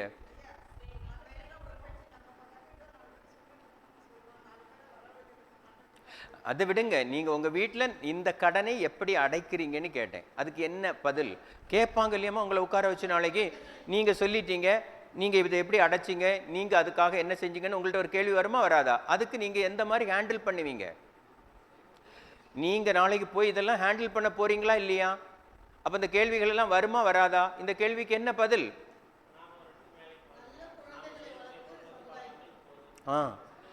இன்னைக்கு விஞ்ஞானம் என்ன செய்து பாருங்க, உலகத்துல எந்த மூலையில எந்த பொருள் கண்டுபிடிக்கப்பட்டாலும் அடுத்த அரை மணி நேரத்துல உங்களுக்கு என்ன வந்துடும்? அதனுடைய பலன் கிடைக்குது. அப்படிதானா? அப்ப நீங்க ஒவ்வொருத்தரும், சாமி என்ன சொல்றாங்க, ஒவ்வொருத்தருமே இந்த இளமையோடும் அறிவின் திறத்தோடும் இருக்கிற காலகட்டத்தில் கட்டாயம் உழைக்கணுங்கிறாங்க. உழைக்கணும்னு தானே சொல்றாங்க. கட்டாயம் உழைக்கணும். முன்னாடி இந்த ஷேரிங் எல்லாம் நிறையவே இருந்து, நீங்க பார்த்தீங்கன்னா தெரியும், கிராமத்துல ஒரு வீட்டில் ஒரு பயிர் விதைக்கிறாங்கன்னு வச்சுக்கிடுங்க ஒரு பேச்சுக்கு. அவர் விதைச்சி செடி வளர்றதுன்னு தான் அவருக்கு வேலை. அதுக்கப்புறம் அதுக்கு அந்த காய் வருகிற போது அதெல்லாம் பறித்து கொண்டு வரதெல்லாம் யாருடைய வேலை? அந்த வீட்டம்மாவுக்கு வேலை. பறித்து கொண்டு வந்து அதை காய வச்சு அதை தட்டி எடுத்து அந்த பயிரை எடுத்து வச்சு காய வச்சு வெளியே வச்சுருவாங்க. திருப்பி அவர் கொண்டு என்ன செய்வார்? வித்துட்டு வருவார். அப்படிதானா? இப்படி நீங்கள் கிராமத்துக்கெல்லாம் வந்தால் நிறைய ஷேரிங் இருந்தது. ஸோ 2 பேரும் சேர்ந்து தான் அந்த லைஃப்பை என்ன செய்தாங்க? லீட் பண்ணாங்க. இப்போ இன்னைக்கு காலகட்டத்தில் எல்லார்ட்டையும் என்ன வந்துடுச்சு? நம்முடைய தேவைக்கு அதிகமாக என்ன இருக்கு? பணம் இருக்கு. அதனால ஒருத்தர் உழைச்சா போதும், இன்னொருத்தருக்கு என்ன தோணுது? உழைக்க வேண்டிய அவசியம் இல்லை. உங்களுக்கு தெரியுமா, கர்மயோகம்னு ஒரு சப்ஜெக்ட்ல மகரிஷி எழுதுவாங்க, இப்படி உழைக்காமல் இருப்பதனால யாரோ ஒருத்தருக்கு போய் சேர வேண்டிய பங்கு போய் சேரல, அதனால ஒரு ஏழையை உருவாக்கிய குற்றம் உங்களுக்கு வந்து சேர்ந்துவிடும். எவ்வளவு நுணுக்கமான விஷயங்கள் எல்லாம் எழுதி வச்சிருக்காங்கன்னு எடுத்து படியுங்க. அப்போ முதல்ல யாருக்கு அந்த மன திருப்தி வரணும்? நான் இறைவனை நோக்கி பயணிக்கணும்னா நான் என்னுடைய கடமைகளை நான் சரியாக ஆற்றி இருக்கிறேன் என்ற மன திருப்தி எனக்குள்ள வராம நான் எதை நோக்கி பயணிக்க முடியாது? இறை உணர்வை நோக்கி பயணிக்க முடியாது. அப்போ ஒழுக்கமும் இருக்க வேண்டும், கடமைகளை உணர்ந்தாற்றக்கூடியது இருக்கணும். அடுத்தது என்ன சொல்றாங்க? ஈகை இல்லையா? ஈகைன்னா நீங்க என்ன சொல்லுவீங்க? காசு கொடுக்கறத, பிரதிபலன் இல்லாம, அதுக்கு என்ன பேர் சொல்லுவாங்க? மகரிஷி அழகா நிஷ்காமிய கர்மம்னு சொல்லுவாங்க. வேற எதிர்பார்க்காமல் செய்யறது. எதிர்பார்க்காமல் செய்யறது வேற என்னெல்லாம் சொல்ல முடியும்? ஏன்னா நீங்க ஈகையை பற்றி பேசுகிற பொழுது ஈகையை பற்றிய நிறைய விளக்கம் உங்களுக்கு தெரிஞ்சிருக்கணும். தெரிஞ்சிருக்கணுமா வேண்டாமா? அப்புறம் எழுத சொன்னாதான் வரும் போல இருக்கு. சொல்லுங்க. அறிவு தானம் கூட ஒரு ஈகை தான் இல்லையா? நிறைய வழிகள்ல இல்லையா? இப்பெல்லாம் நீங்க பாத்தீங்கன்னா தெரியும்.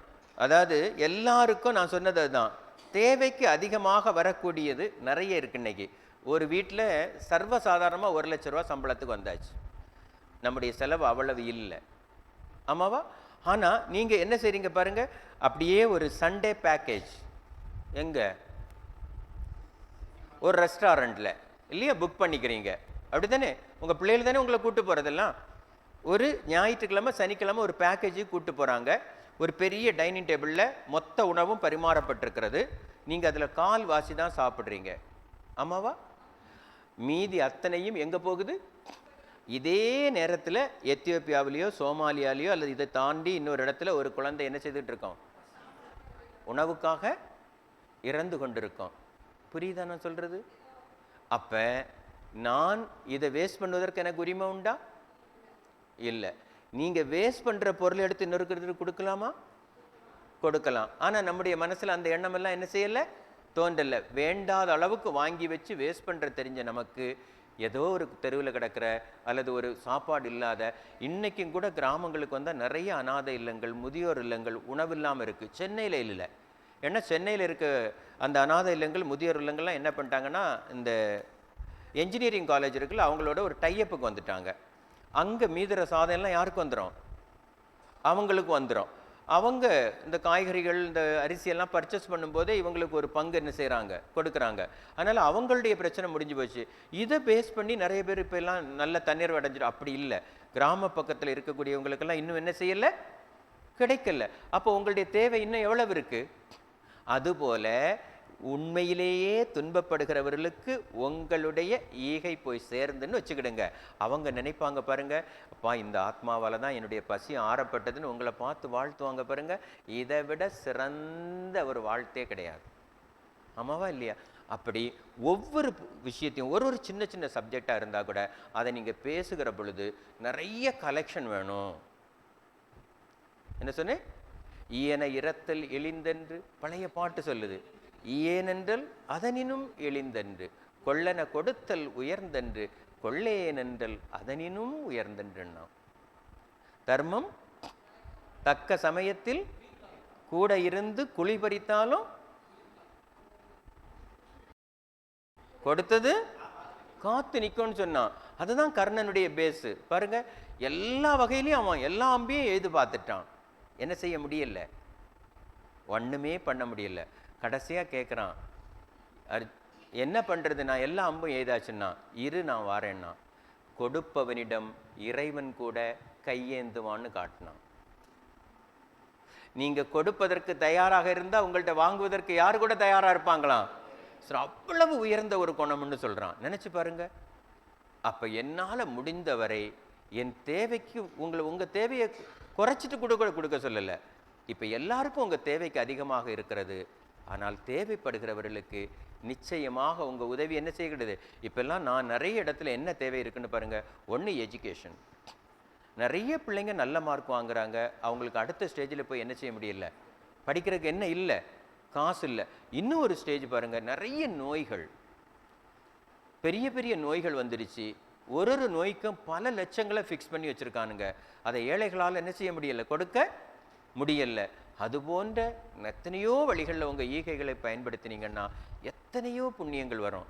அது மட்டும் இல்லை, நம்மளால் இதை கொடுக்க கொடுக்க நம்ம மனசுக்கும் ஒரு நிறைவு வரும். உங்களுடைய ஆன்மீக பயணத்தையும் என்ன செய்து விடலாம், தொடர்ந்து விடலாம். ஆமாவா இல்லையா?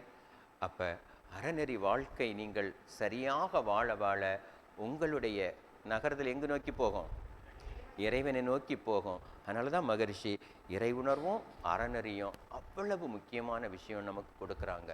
ஸோ ஒவ்வொருத்தருக்கும் இது ரெண்டையும் பிரித்து பார்க்க முடியாது. ஒரு பக்கம் அறநெறி, ஒரு பக்கம் இறை உணர்வு, ஒரு பக்கம் இறை உணர்வு, இன்னொரு பக்கம் அறநெறி. ரெண்டும் இணைந்தால் ஈஸியாக உங்கள் என்ன சொல்கிறாங்க, உங்கள் அறிவில் முழுமையை அடையலாம். சரி சரிதானா? அப்போ ஒவ்வொருத்தரும் என்ன செய்யணும், இதை மனசில் வச்சு ஸோ நிறைய நீங்கள் கலெக்ஷன் பண்ணணும். இறை உணர்வு அறநெறின்னு ஒரு ஹெட்டிங் போட்டுக்கணும். போட்டுட்டு இறை உணர்வு பற்றி எங்கெல்லாம் விளக்கங்கள் இருக்கோ அதெல்லாம் எடுத்துக்கையில் எழுதிட்டே வரணும். அறநெறி பற்றி என்னெல்லாம் விஷயங்கள் இருக்கோ அதெல்லாம் நீங்கள் எழுதி வச்சுக்கணும்.